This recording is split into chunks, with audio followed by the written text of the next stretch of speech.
Olá, participantes do Congresso Nacional de Educação e Produção Científica, Desafios e Perspectivas na Era Digital, tudo bem?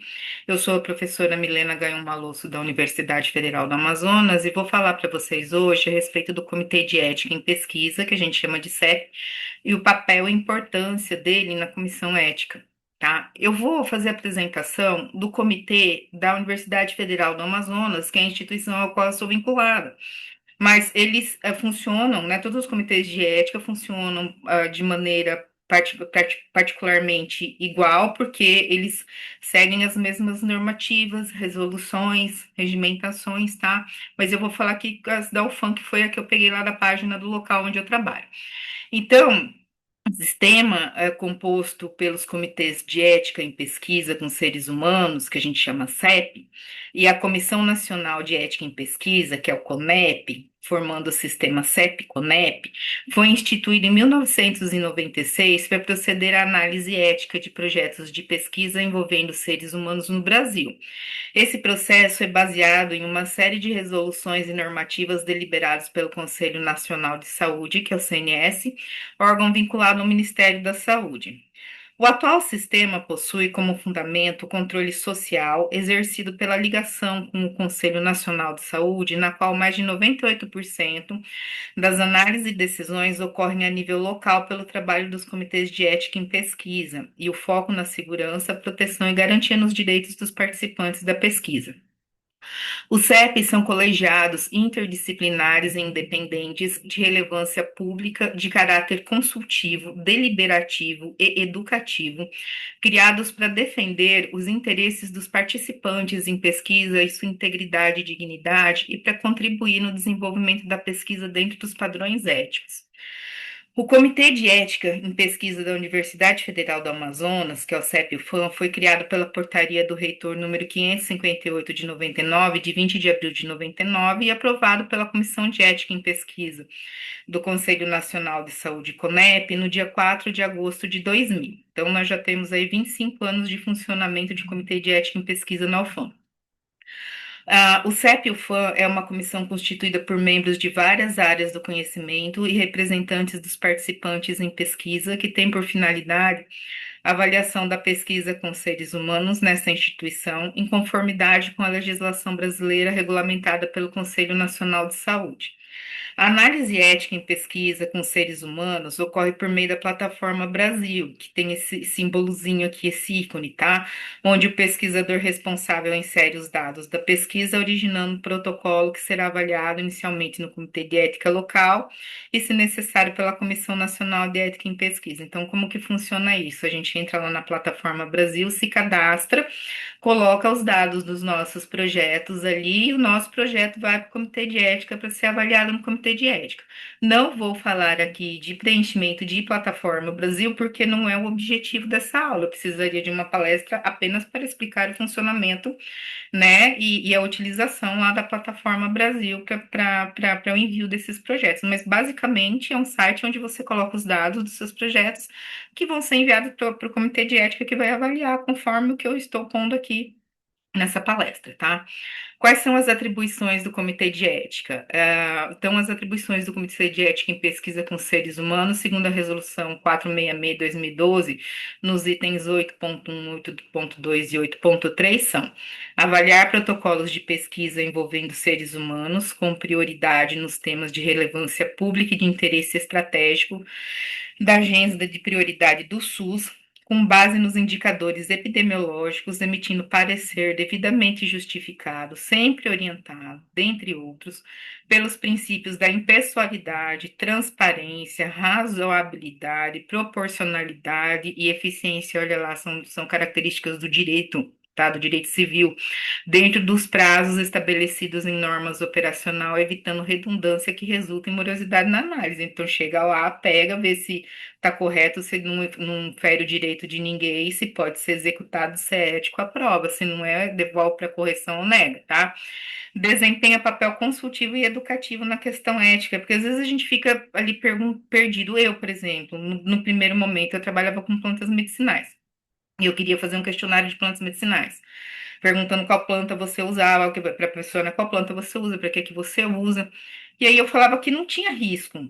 Qual é o risco que a pessoa tem de responder um questionário? Né, de eu perguntar para ela que planta que você usou. Aí que vieram me explicar, não, porque a pessoa pode lembrar de quando ela era criança e estava doente, e ficar deprimida e necessitar de assistência psicológica, entendeu? Então, assim, sempre tem um risco, né? Por mais que pareça que não tenha, há um risco e é preciso analisar se esse risco é ético o suficiente para deixar a pessoa ser exposta a ele, tá? Então, cada comitê de ética elabora o seu próprio comitê interno, que é muito parecido entre todos eles, porque são baseados nas mesmas resoluções, tá?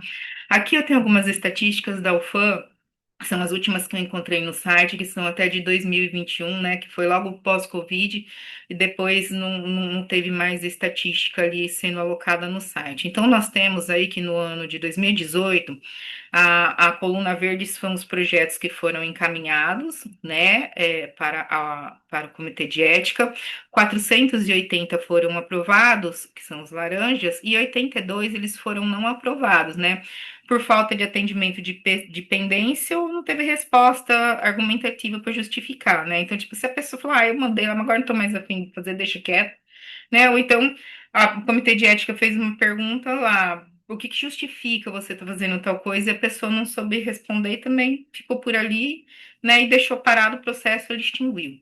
Em 2019, de 618 subiu para 701 encaminhados, de 480 subiu para 556 aprovados e de 82 subiu para 200 para 101 reprovados, né? Em 2020 diminuiu bastante por conta da questão da Covid, que nós ficamos parados, né? Foram apenas 567 projetos encaminhados, 64 foram aprovados e 120 foram negados. Em 2021, 573 foram aprovados, foram encaminhados, 448 aprovados e 87 foram não aprovados. Bom, as resoluções que baseiam, né, que norteiam esses comitês, a principal delas é a número 466, de 12 de dezembro de 2012.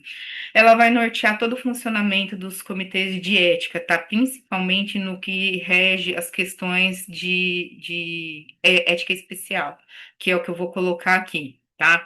Então, segundo a resolução 466/2012, né, do Conselho Nacional de Saúde, no item 9.4, a CONEP, além do CEP local, deve analisar os protocolos de pesquisa envolvendo seres humanos com os temas especiais, ó.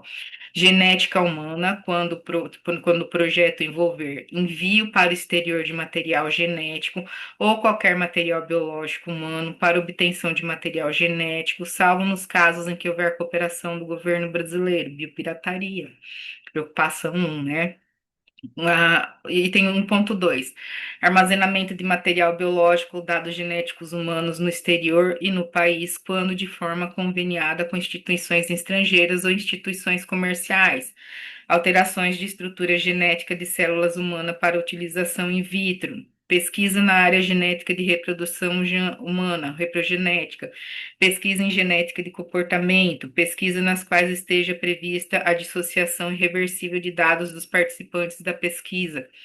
As pesquisas de reprodução humana, que são pesquisas em que se ocupam com o funcionamento do aparelho reprodutor, procriador e fatores que afetam a saúde produtiva dos humanos, sendo que nessas pesquisas serão consideradas participantes da pesquisas todos os que forem afetados pelos procedimentos dela. Caberá análise do CONEP quando o projeto envolver reprodução assistida, manipulação de gametas pré-embriões, embriões e fetos, medicina fetal quando envolver procedimentos invasivos, quando envolver equipamentos e dispositivos terapêuticos novos e não registrados no país, uma máquina nova, equipamento novo, faz o que é isso? Novos procedimentos terapêuticos invasivos, o que é que você está fazendo, como você está fazendo, por que que você está fazendo, para que você está fazendo isso? Estudos com populações indígenas, né, que muitas vezes não tem nem noção do que está sendo feito lá, né, por isso que a gente precisa pedir autorização lá na FUNAI. Projetos de pesquisa que envolvam organismos geneticamente modificados, que são os OGM, células-troncos embrionárias e organismos que representem alto risco coletivo, incluindo organismos relacionados a eles no âmbito de experimentação, construção, cultivo, manipulação, transporte, transferência, importação, exportação, armazenamento, liberação no meio ambiente e descarte. Em qualquer etapa, tá? Precisa de ter passado no CEP, no CONEP, para poder você estar mexendo com OGM, senão não pode, mesmo que seja planta, tá? Protocolos de constituição e funcionamento de biobancos para fins de pesquisa, tá? Guardando o gene para quê? Por quê? Né? Com qual razão? Pesquisas de coordenação e ou patrocínio originadas fora do Brasil, executadas com copatrocínio do governo brasileiro. Geralmente tem coisa muito de segundas intenções aí quando dão um dinheiro para a gente começar a fazer essas coisas, né? Mas é importante fazer até a parceria e ficar esperto, né? Pega o dinheiro, faz a pesquisa e fica esperto. Importante. Esses projetos devem ser identificados como área temática especial durante o preenchimento do protocolo na plataforma Brasil e atender à legislação específica disponível lá no botão Resoluções Normativas na plataforma Brasil. Então, você clica lá na plataforma Brasil, tem as resoluções normativas, aí você vai ver como funciona lá, tá? Também nós temos a Resolução 510, de 7 de abril de 2016. Ela trata da questão ética humana, no sentido de não físico, não gênico, não tecidual, não orgânico, tá? Porque ele trata da questão da ética, da construção humana, do patrimônio histórico, da ética social, da ética cultural, né? Das questões de pesquisas éticas sociológicas que não tem que ver com o metabolismo. Então, então, assim, tem toda uma outra normatização, e aí é interessante vocês pegarem e dar uma olhada nessa resolução 510, para quem trabalha aí com área de humanas e sociais, tá? É muito interessante. Nós temos aqui também a normatização, que é a norma operacional número 1 de 2013, que ela dispõe como que a operacionalização e organização do funcionamento do CEP e do CONEP sobre os funcionamentos e sobre os procedimentos para submissão, avaliação e acompanhamento da pesquisa e de desenvolvimento envolvendo seres humanos no Brasil, né, no item 5 do capítulo 8 da resolução do Conselho Nacional de Saúde 466, que a gente acabou de ver lá atrás, que eu falei que aqui regulamenta, né, de 2012. Então, essa norma operacional fala assim, ó, chegou aqui um documento da plataforma Brasil. Como que você vai receber, como que você vai avaliar, quais os itens que você tem que analisar, como que você vai elaborar um parecer, o que que tem que ter no teu parecer, como é que você vai responder, se vai aprovar, se vai negar, o que que você vai fazer. É isso daí que diz essa resolução, tá? Então, a proposta de pesquisa e o desenvolvimento, como também sua efetivação e divulgação de pareceres do Comitê de Ética de Pesquisa e da Comissão Nacional de Ética devem ocorrer por meio da plataforma Brasil. Então, você joga lá na plataforma Brasil manda para o CEP vai abrir, vai ler e vai responder via plataforma Brasil. Dessa forma, é obrigatório que todo mundo que vai fazer isso tem que ter registro lá na plataforma Brasil. A gente tem que ter login e senha para entrar na plataforma Brasil, senão a gente não consegue trabalhar dentro do Comitê de Ética e Pesquisa, né? Então, ó, é indispensável o cadastro na plataforma Brasil para apresentação de pesquisa, a apreciação do sistema CEP-CONEP e para perspectiva avaliação ética de todos os pesquisadores do CEP, instituições envolvidas na pesquisa, porque às vezes eu não estou trabalhando o FAM sozinha, às vezes a gente está trabalhando o FAM, o NAERP, o USP, IFAM, o IMAR, o NIP, tá todo mundo misturado, então se todo mundo vai ter que ler esse projeto aí, que tem um nomezinho dele vinculado ao projeto, eles vão ter que abrir e conseguir ver o projeto que eu tô botando as coisas, nome, que coisa que eles estão fazendo lá, né? Bom, a coleta de dados, né? Então, pesquisas de dados biológicos, né? Então, pesquisas que realizam coleta de qualquer tipo de dado de material biológico se configura como pesquisa de biorepositório e devem atender às exigências da Resolução 441 de 2011 de Conselho Nacional no protocolo e no termo de consentimento livre e esclarecido. Aqui, ó, eu tô colocando os números, vocês têm interesse, vocês procuram lá no Google, tá? Que vocês acabam achando a norma e leem. É importante ler, porque a gente vai entendendo de onde que tá saindo as coisas, tá? Então, há dois tipos de biorepositórios. O biorepositório transitório, que é quando o material coletado será usado para um projeto específico e depois descartado segundo normas de biossegurança. Sei lá, chutar. Quero saber o tipo sanguíneo da população de Coari. Coleto o sangue de todo mundo, vou saber. Tem tantos indivíduos tipos de sangue tipo A, tantos tipo B, tantos tipo AB, tipos. Tanto, oh, acabou. Acabou minha pesquisa aí. E aí eu tenho outro biorepositório. Aí eu jogo o sangue fora e acabou a história, né? E eu tenho o biorepositório permanente, que é quando o material coletado será armazenado por tempo definido no protocolo, sob responsabilidade do pesquisador, eu, no caso, né? E poderá ser utilizado em projetos futuros a serem aprovados pelo CEP e CONEP e com obtenção de novos termos de consentimento livre esclarecido do projeto futuro, junto ao participante, que sempre serão os donos dos amostras. Então, tipo assim, ó, o sangue é teu. Eu usei ele, eu pedi autorização dele no primeiro ali, no transitório, só para coletar, que eu queria saber qual era o tipo de sangue que você tinha, mas eu não joguei teu sangue fora, eu guardei lá na minha geladeira, ficou lá. Aí, de repente, eu falei assim, pô, eu tô a fim de fazer um banco aqui de criminalística, de genes aqui, de banco de criminalista, né? De estupradores, assassinos, ou de para fazer teste de paternidade, sei lá, eu quero fazer um banco de genes lá de população humana para descobrir ascendência, sei lá. Quero pegar aquele resto do teu sangue ali para fazer a tua sequência gênica para observar alguma coisa.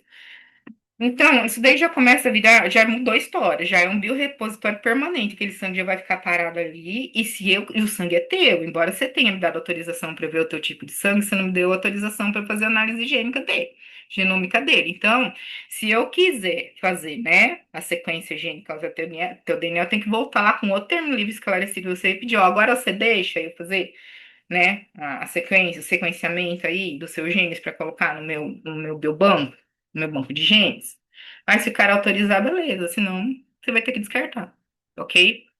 Ah, então, para o cadastro de ambos os tipos de projetos, recomenda-se a leitura da Norma Operacional número 1, 2013, CONEP-CNS, que facilita a conferência das exigências da Resolução 441/2011, Conselho Nacional de Saúde. Também botei a legislação, se você quiser olhar, se for trabalhar com isso, olha.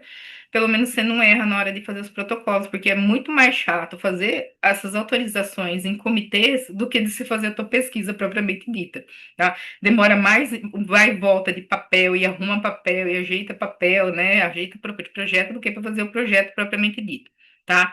Então, quando o local de coleta e transporte do material, recomenda-se a leitura do regulamento técnico estabelecido para a RDC da Anvisa número 50, de 21 de fevereiro de 2002, e pela RDC da Anvisa número 302, de 13 de outubro de 2005, e suas atualizações disponíveis no site da Anvisa. Clota, clica aqui que vai abrir o site da Anvisa. Eu não vou clicar para não abrir, para não atrapalhar a minha aula aqui, tá? Mas se você quiser saber como transportar, tá ali, tá? Bom, na sequência, quando a gente vai fazer, né, qualquer tipo de pesquisa ética, geralmente está envolvendo aí um questionário, né?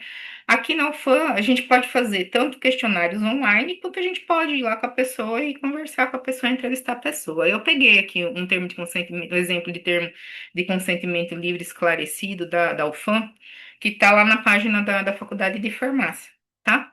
Então, é só uma sugestão de termo. Aqui tem os itens que são obrigatórios de constarem um termo, tá? Mas o que está escrito ali vai depender do que você está pesquisando. Se você estiver mexendo com sangue, você não vai falar de planta e vice-versa, né? Então, assim, tem que ter uma lógica aí no que você está fazendo, tá? Então, aqui, esse primeiro pedaço aqui, né, que é a primeira, quando você printa ali na página, se você botar cep.ufam.edu.br, você vai achar, ó, clica ali na lateral, tem TCLE, vai ter os termos ali, você clica ali, você vai achar online, você vai ter Word editável, vai ter tudo ali para você escrever, tá? E o legal é porque lá tá dizendo, ó, isso daqui vem na normatização tal, isso vem na RDC tal, isso vem na RDC. Você clica lá, abre a RDC, se você tá na dúvida do que escrever, já aparece a RDC, você já sabe que tem que pôr o que que é, você já sabe se é para pôr ou não no seu termo de consentimento livre esclarecido, né? Então, ó, vamos ver aqui. Então, esse é o exemplo, tá? Essa é uma sugestão de texto que deve ser adaptada às demais exigências de legislação específica relacionadas ao projeto. Mesmo com esse texto, a avaliação do sistema CEP-CONEP pode ser ainda apontada dependências em virtude de particularidades do projeto.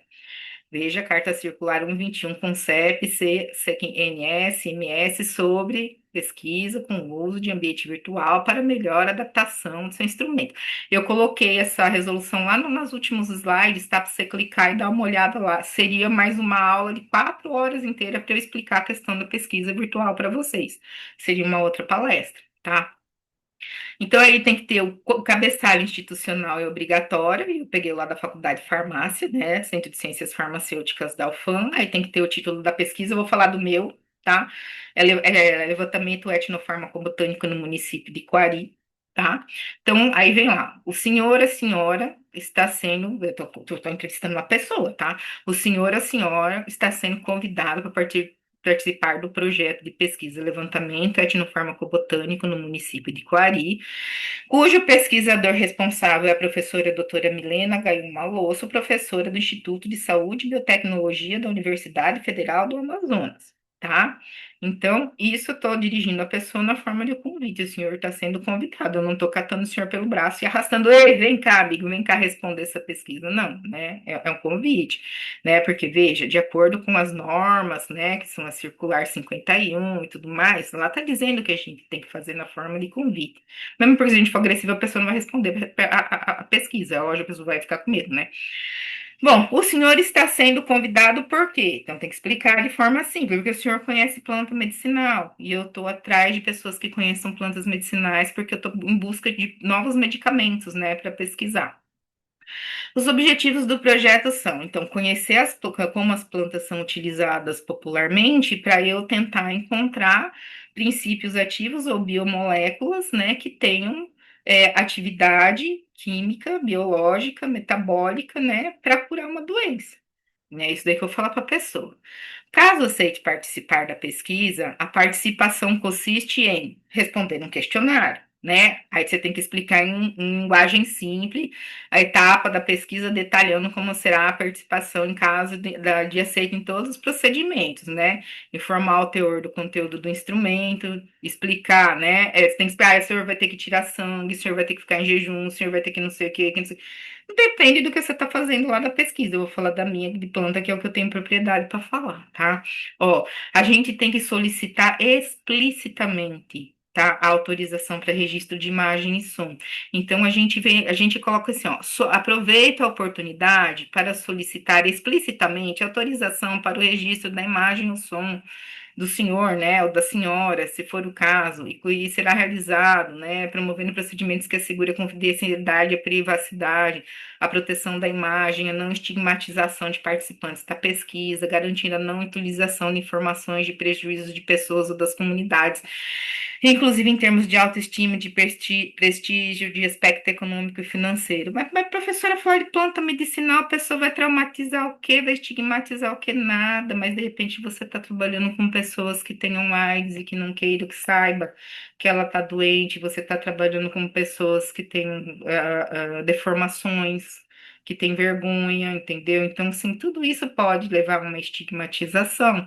E aí a gente põe de forma a garantir que, por mais que eu bata uma foto da pessoa, para que eu saber que aquele, né, sei lá, que aquilo que eu estou procurando seja dela, eu não vou mostrar o rosto dela, só eu vou ver o rosto dela.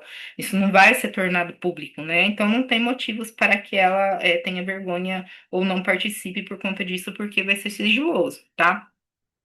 O senhor ou a senhora tem plena liberdade de recusar-se a participar ou retirar seu consentimento em qualquer fase da pesquisa. Gente, isso aqui pra gente que trabalha com planta medicinal, que são 18 questões, e o cara, são 18 questões, e o cara conhece 20 plantas medicinal.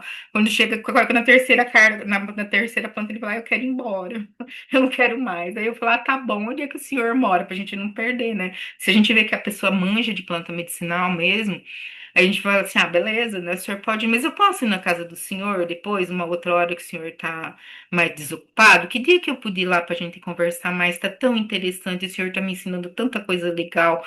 Olha, a gente pode até achar um medicamento aí, né, que vai fazer parte lá do SUS, que vai baratear, né? Aí a pessoa, é verdade, né? E não, você vai lá naquele dia tal, tal dia na minha casa, daí a gente vai lá na casa da pessoa, volta duas, três, quatro, cinco, né? Mas aí tem que a pessoa não fala, não, não quero mais, não, eu não quero, não quero. Paciência, né? Não quer, tira, né, da amostra e pronto. Então, caso após preencher e enviar o questionário, o senhor deseje retirar seu conhecimento para uso de dados, deve entrar em contato com o pesquisador responsável que lhe enviará a resposta confirmando a ciência da decisão. Então, assim, ele me deu os dados lá dele. Aí depois eu falei assim, não, não quero mais. Ele tem que me avisar. Então, ou ele me liga, ou ele me manda um e-mail, ou ele chega lá onde eu estou e fala, professora, tire e me devolve meus dados, né? Se for online, tem que ter um e-mail, um consentimento, sei lá, de alguma forma tem que ter um registro. Essa pessoa tem que saber me encontrar, tanto é que eu coloco meus dados, meu telefone, meu e-mail, tudo, né? E para ela poder me achar, para eu poder retirar, eu tenho que ter ciência que ela quer que eu retire, tá? Esses dados dela da minha pesquisa, ok? E aí a gente acata, tá? A gente não usa os dados que a pessoa deu pra gente, por mais interessante que seja, para nossa pesquisa, ok?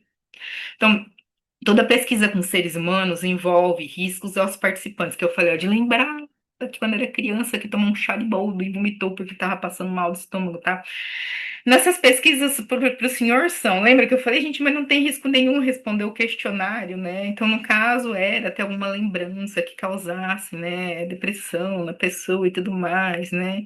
E aí, para minimizar o risco, o que que eu ia fazer, né? Eu ia propor um psicólogo de graça da UFAM para ela e tudo mais, né? Então, mencionar detalhadamente como seria feito esse tratamento, que ele teria que ir para a UFAM, teria que mandar o psicólogo na casa dele, blá, blá, blá, blá, né? Isso vai depender do que você está trabalhando, tá? O tipo de risco. Bom, quanto aos riscos para o anonimato e sigilo, garantimos ao senhor ou à senhora a manutenção do sigilo e da privacidade da sua participação e de seus dados durante todas as fases da pesquisa e posteriormente a divulgação científica. Entretanto, por estarmos usando esta plataforma, que aqui no caso é formulário via Google, né? No entretanto, por estarmos usando esta plataforma, que é uma nuvem eletrônica de ambiente virtual para armazenamento das respostas, há limites para assegurar total confidencialidade para isso. E por isso, uma vez terminada a coleta de dados, será realizado o download de dados coletados para um dispositivo eletrônico local do pesquisador responsável, apagando todo e qualquer registro virtual da nuvem. Então, assim, o cara responde, aí eu salvo lá na minha CPU e deleto da nuvem, né? Aí eu responsável pela minha CPU, a responsabilidade é minha, né? Sou eu que tenho meu login e senha, não é para a galera entrar, né? Também são esperados os seguintes benefícios com essa pesquisa. Você vai indicando quais são os benefícios. Eu quero encontrar plantas novas, que tenham moléculas novas para fazer novos fitoterápicos, novos fitofármacos. Eu posso fazer até medicamentos alopáticos que podem ser disponibilizados para o SUS, que vão entrar em concorrência com os de mercado de marca, que vão baixar o preço. Portanto, o produto final vai ter um custo mais barato, você vai ter uma maior disponibilidade de medicamento, posso encontrar uma medicação nova que ninguém conhece, como por exemplo a pedra ômica, que ao invés de você injetar insulina, você toma o chazinho, né? Então, assim, você vai explicando para a pessoa quais são os benefícios disso daí, né? Se julgar necessário, o senhor dispõe de tempo para que possa refletir sobre sua participação, consultando, se necessário, seus familiares ou outras pessoas que possam ajudá-la na tomada de decisão esclarecida. Às vezes é um idoso fica com medo de falar de planta, que a gente fala que vai usar para o SUS, que pode fazer patente, né? Então a pessoa fica ali com medo de dar entrevista, falar que é da universidade, fica sem graça, e às vezes vai lá, conversa com o filho, com a filha, não, pode conversar. Aí chama a gente come bolo, toma café em casa, legal, né? Às vezes você fala assim, eu quero a coleta de sangue, eu tô querendo coletar teu sangue e fazer um banco de gênio. O cara fala, Jesus, eu tenho 30 filhos espalhados por aí, eu não vou dar, não. Então, assim, depende muito do que é que você tá, né, pesquisando. Então, garantimos ao senhor e senhora o ressarcimento das despesas devido à sua participação na pesquisa, ainda que não previstas inicialmente. Corresponde, né? Que despesa que ele teve lá para responder um questionário? Nada, mas se ele precisou de uma água, uma Coca-Cola, um refrigerante, um salgadinho, a gente compra e dá para a pessoa. Porque às vezes fica extenso, é demorado, a gente está lá na frente de uma UBS, a gente está em frente a um hospital, né, pegando as pessoas para responder isso daí. Então, às vezes a gente dá alimento mesmo, não tem problema, a gente paga, tá? Às vezes ela fala assim, não, eu não quero o seu salgadinho, eu não quero o salgadinho que você trouxe, eu quero comprar o meu salgadinho aqui, da banquinha do seu Zé aqui, beleza, vai lá, compra que eu pago, tá? Beleza.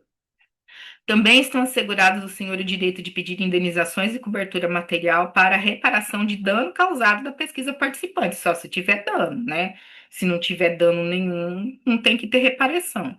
Asseguramos ao senhor o direito à assistência integral e gratuita devido a danos diretos, indiretos, imediato, tardios, decorrentes de sua participação no estudo, pelo tempo que for necessário. Então, de repente, tipo, você está testando uma medicação, né? E aí a medicação fez mal para ele muito tempo depois, e aí você tem que ficar tratando a pessoa. No meu caso, ele foi me mostrar onde estava uma plantinha, caiu no barranco, quebrou a perna. Aí eu vou pagar o quê? O hospital, vou pagar engessar a perna dele, cirurgia, essas coisas, né? Então, assim, coisas acontecem aí no meio desse, desse desenrolar de um questionário aí, né? Então, o senhor pode entrar em contato com o pesquisador responsável, Milena ganhou uma louça, ou qualquer informação adicional no endereço.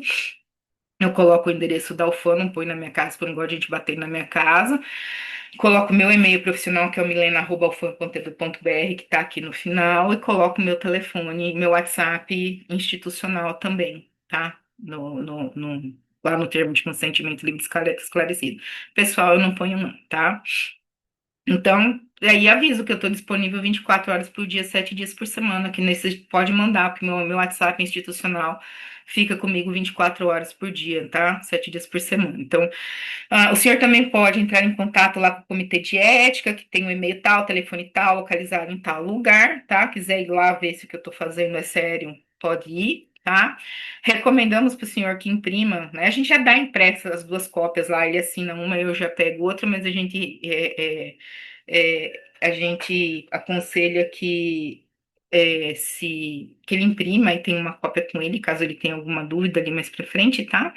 E aí a gente fala que quando ele clica nesse botãozinho aqui, avançar, ele está ciente e está concordando com tudo isso que eu acabei de falar. E aí a gente começa a pesquisa, e a gente começa o questionário da pesquisa. No meu caso, nome, idade, sexo, onde mora, endereço, quanto tempo mora, tá? Conhece planta, que usa, para que usa, onde está a planta, qual é o nome popular, qual, sabe o nome científico dela? O senhor usa ela como? É um chá? Como é que faz o chá? Quantas folhas, para quanto de água? Ferve, filtra, guarda, mistura com alguma coisa? E aí a gente vai fazendo a pergunta, e vai. Até o senhor me leva onde tem essa planta para eu catar e fazer esse cata aí e saber qual é a espécie, ok?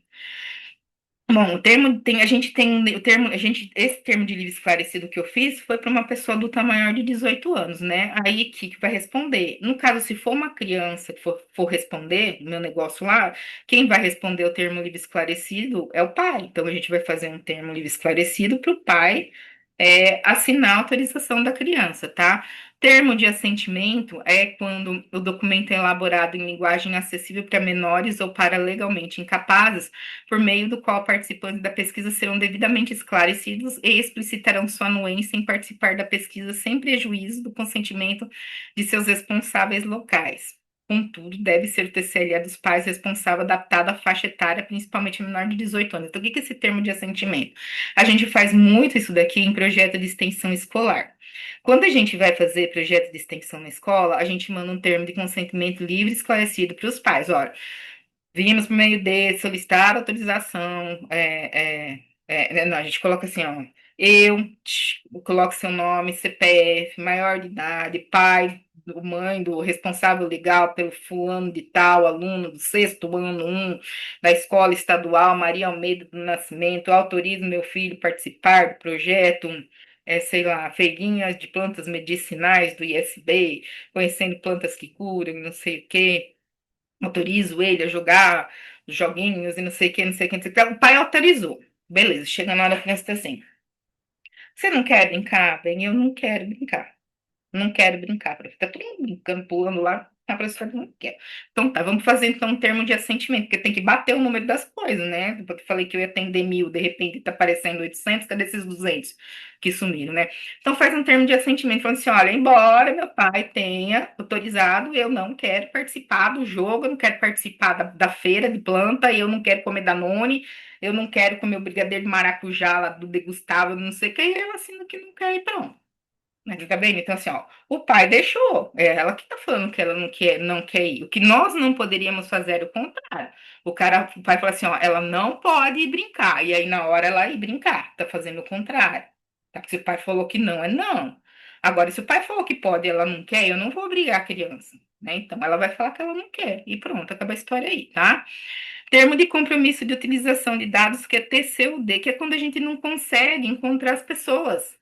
né? E para fazer todas elas assinarem um termo de consentimento livre e esclarecido. Então, você imagina se você está fazendo um projeto a nível mundial. Como é que você faz para achar cada pessoa que vai responder esse questionário que sai espalhado pela internet e para assinar isso daí, para autorizar depois, manualmente?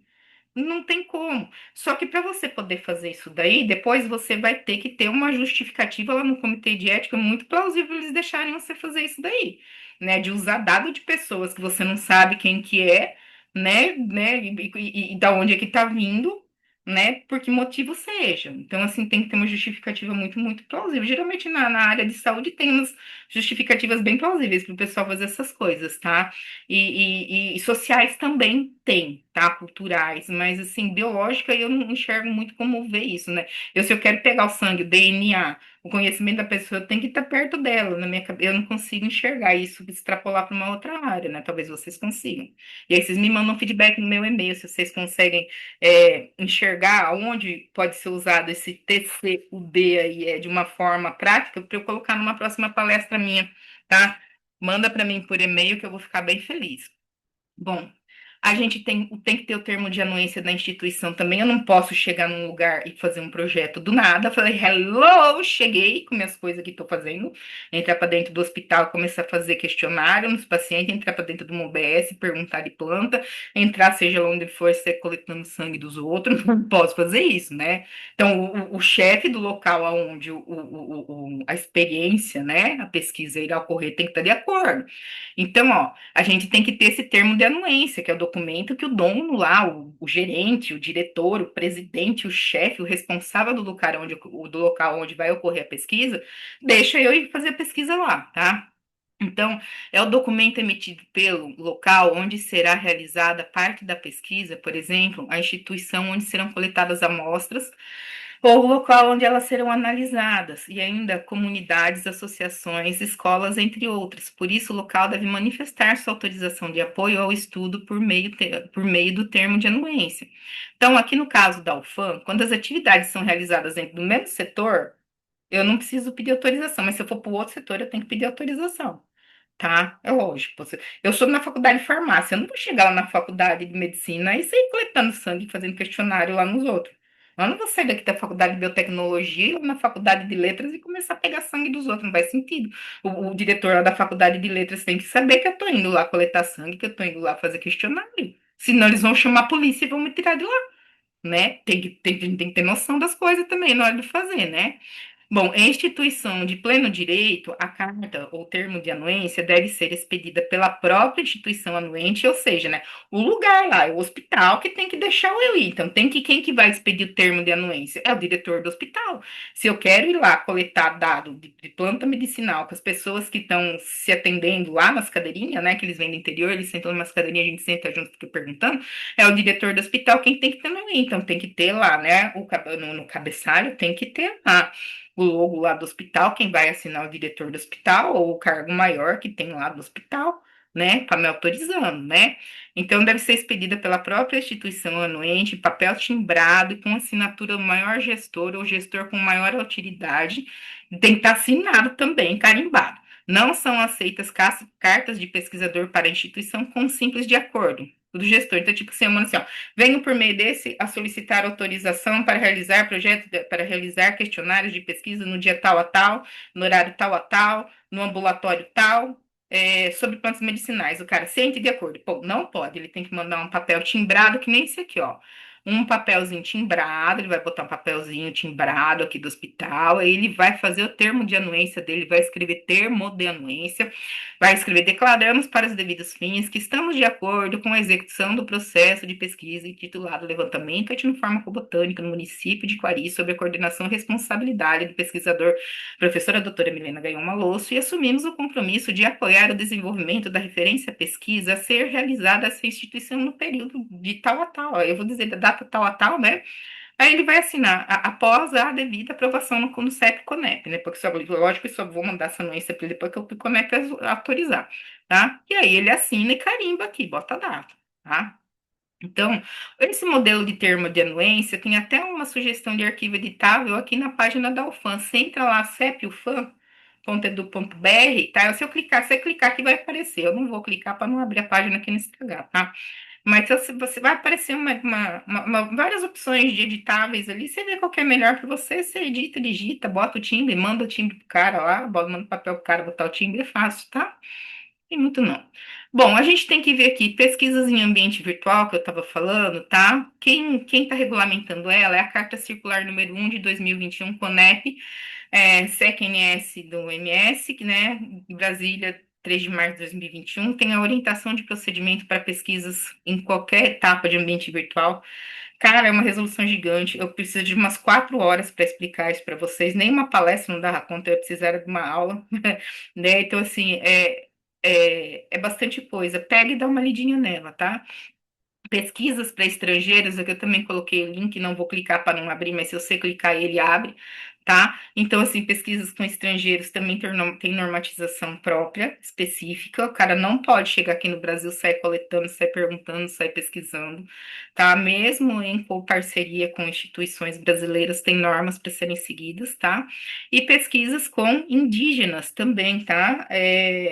Tem regulamentação específica, tá? É, porque eles são pessoas específicas que estão na Resolução 466/2012, né, do Conselho Nacional de Saúde, que é porque eles têm a mesma dignidade que qualquer pessoa e eles têm conhecimento histórico-cultural próprio deles, né? Então, muitas vezes as pessoas usam de má fé, utilizam o conhecimento, como por exemplo, de plantas medicinais deles, pega, publica livro, faz medicação, ganha absurdo de royalties e não devolve o dinheiro para o conhecimento que foi obtido através deles, né? Não devolve o dinheiro para eles, não devolve nada para eles. Então tem toda uma ética especial para lidar com pessoas de terras indígenas e a FUNAI tem que autorizar, tá? Não é o chefe da tribo, né? É a FUNAI, é a organização que é a pessoa, né? Que é responsável por aquela tribo ali, quem vai assinar, ok? Bom, o que eu tinha que falar é isso, agradeço a atenção. Quem quiser vai falar mais comigo sobre isso, é só mandar um e-mail para mim, milena@fan.edu.br, que eu respondo com o maior prazer para vocês, tá bom? Estou à disposição. Até a próxima. Tchau, tchau.